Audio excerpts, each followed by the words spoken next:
बिस्मिल्लाहिर्रहमानिर्रहीम अस्सलाम वालेकुम सब भैन भराओ मैं नईम इकबाल तो तुसी देख रहे हो नमान के हसगुल्ले ते अज असी बहुत ही मजेदार कढ़ाई बनावांगे पेशावरी जर्सी चिकन कढ़ाई किस तरीके नाल बनदी है ते बहुत ही घट मसाले नाल बनदी है ते ओ बनाने आ जर्सी चिकन कढ़ाई। लो सब तो पहले असी बिस्मिल्लाहिर्रहमानिर्रहीम लोहे की कढ़ाई लै लैनी है क्योंकि चिकन जर्सी कढ़ाई पेशावरी बननी है तो इस तरीके नाल बननी है लोहे की कढ़ाई च।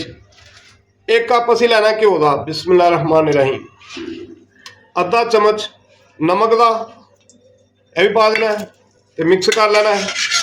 लो जी अद्धा किलो असी गोश्त लिया चिकन का दे सकते जी ए साइज की असी बोटी करा ली है तो इनू बड़ी अच्छी तरह धो लिया वाश कर लिया है। अद्धा किलो 500 ग्राम घ्यो गर्म हो गया तो गोश्त सारा अं हूँ कढ़ाई च पा देंगे बिस्मिल्लाहिर्रहमानिर्रहीम। इनू असी हुण करांगे फ्राई। फ्राई कितनी देर करना है 5 तो 6 मिनट असी फ्राई करांगे। अग रखनी है तेज़ 5 तो 6 मिनट असी फ्राई करना है इस तरीके नाल। माशाल्लाह 3 मिनट हो गए ने तो 2 तो 3 मिनट होर असी इनू फ्राई करांगे इस तरीके नाल ही। माशाल्लाह देख सकते ये कलर बहुत ज़बरदस्त हो गया है। पेशावरी जर्सी चिकन कढ़ाई बनाने वास्ते ज़्यादा मसाले नहीं सानू चाहिए तो वीडियो में एंड तक जरूर देखना। तो बहुत ही मज़ेदार ये कढ़ाई बनती है, पेशावर से बहुत ज़्यादा खाधी जाती है तो तुम भी जरूर एक बार बनाओगे इंशाअल्लाह ताला तुम बना के खाते रहोगे। और माशाल्लाह 6 तो 7 मिनट असी गोश्त नू फ्राई कर लिया है देख सकते जी। माशाल्लाह बेहतरीन कलर आ गया है तो एक घ्यो ज़्यादा पैंदा ये हुण जो ज़्यादा होएगा असी घ्यो कढ़ लाँगे सानू जिन्ना चाहिए होया उन्ना रहन देंगे ठीक है। लो जी अग कर दी हुण असी स्लो तो ये जोड़ा ज़ाफी घ्यो आ वो असी कढ़ लैने इस तरीके नाल सारा नहीं घ्यो जाना इन्ना असी घ्यो कढ़ लिया तो यह बकाया इन्ना क रहन ये सानू चाहिए इस तो घट नहीं करना। हुण जिन्ना क ज़ाफी हैगा सी वो कढ़ता पहले घ्यो ज़्यादा पैंदा क्योंकि गोश्त नू फ्राई करना हुंदा है। लो जी असी 4 टमाटर ले लेने तो इन्हों असी इस तरीके नाल कट लेना है बिस्मिल्लाहिर्रहमानिर्रहीम। सेंटर चों लंबे लंबे इस तरीके नाल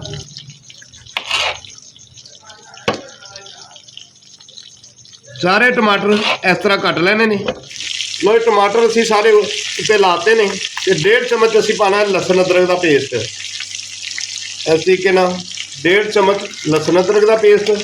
टमाटर सारी कढ़ाई च ला के थोड़ा जिहा असी पानी पावांगे तो देख सकते 5 तो 4 चम्मच है ने पानी के बिस्मिल्लाहिर्रहमानिर्रहीम इस तरीके नाल। तो हुण असी इहनूं कवर कर देंगे 5 मिनट वास्ते। 5 मिनट बाद दोबारा फिर मिलते हैं।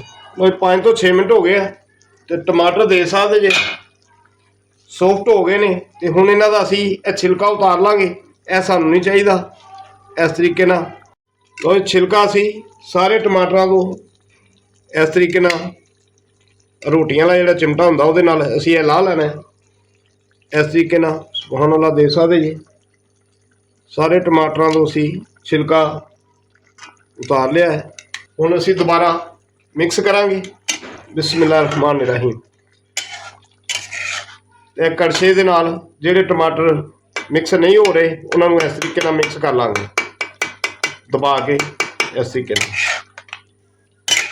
हुण असी पानी ड्राई करना है टमाटरां दा इस तरीके नाल पकावांगे इस तरीके नाल चमचे दे नाल कड़छे दे नाल इस तरीके नाल दबा लेने ने बड़े आसानी नाल हो जांदे ने क्योंकि ये प्याज नहीं हुंदा टमाटरां दा ही फ्लेवर हुंदा है तो इहदा ही जायका हुंदा है। इस करके पेशावरी जर्सी चिकन कढ़ाई ये सिर्फ 2 ही मसाले पैंदे ने इस तरीके नाल पकाई करांगे तो अग रखांगे तेज़। लो माशाल्लाह टमाटर सारे घुल मिल गए ने तो जिहड़े मोटे होणगे उन्होंने कड़छे नाल इस तरह कर लेना ठीक है। इस तरीके नाल ही असी इसदा पानी ड्राई हुंदा ना टमाटरां दा उन्नी देर असी पकाना है कि पानी टमाटरां दा बिल्कुल ना रवे। हुण असी इहदे च काली मिर्च पावांगे आधा चम्मच बिस्मिल्लाहिर्रहमानिर्रहीम।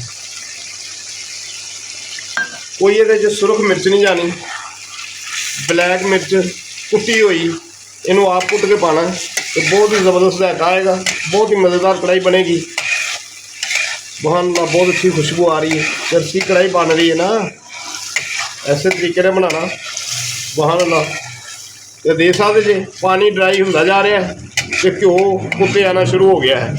लो जी माशाल्लाह, पानी बिल्कुल ड्राई हो गया है तो कढ़ाई तैयार हो गई है। सुभान अल्लाह। तो देख सकते जी तो भैनों तो भराओ, बहुत ही अच्छी खुशबू आ रही है। तो अग असीं कर लगे स्लो। हुण असीं गार्निश करांगे थोड़ा जिहा बरीक बरीक अदरक कटिया होया। बिस्मिल्लाह रहमान रहीम। इस तरीके ना इस तो बाद सब्ज़ मिर्चा बरीक बरीक कटिया हुई लंबी शेप च। बिस्मिल्लाह रहमान रहीम। सुभान अल्लाह। इस तरह ही बनाना तो बहुत ही मज़ेदार बनती है। लो माशाल्लाह भैनों तो भराओ, गार्निश ही करके दिखाती है। इस तरीके ना बनाना तो बहुत ही मज़ेदार बनती है पेशावरी चरसी कढ़ाई। इस तरह ही बनाना इंशाअल्लाह ताला तुसीं साडे तो भी चंगी बनाओगे। लो माशाल्लाह भैनों तो भराओ, पेशावरी चरसी चिकन कढ़ाई तुहानूं बना के दिखाइए। अगर साडी अज दी वीडियो तुहानूं अच्छी लगी है तो लाइक शेयर कमेंट सबसक्राइब जरूर करना तो अपने वीर नूं दुआवां च याद रखना। अगे नवीं रेसिपी लैके फिर हाज़र होवांगे। उन्नी देर तक अल्लाह हाफिज़।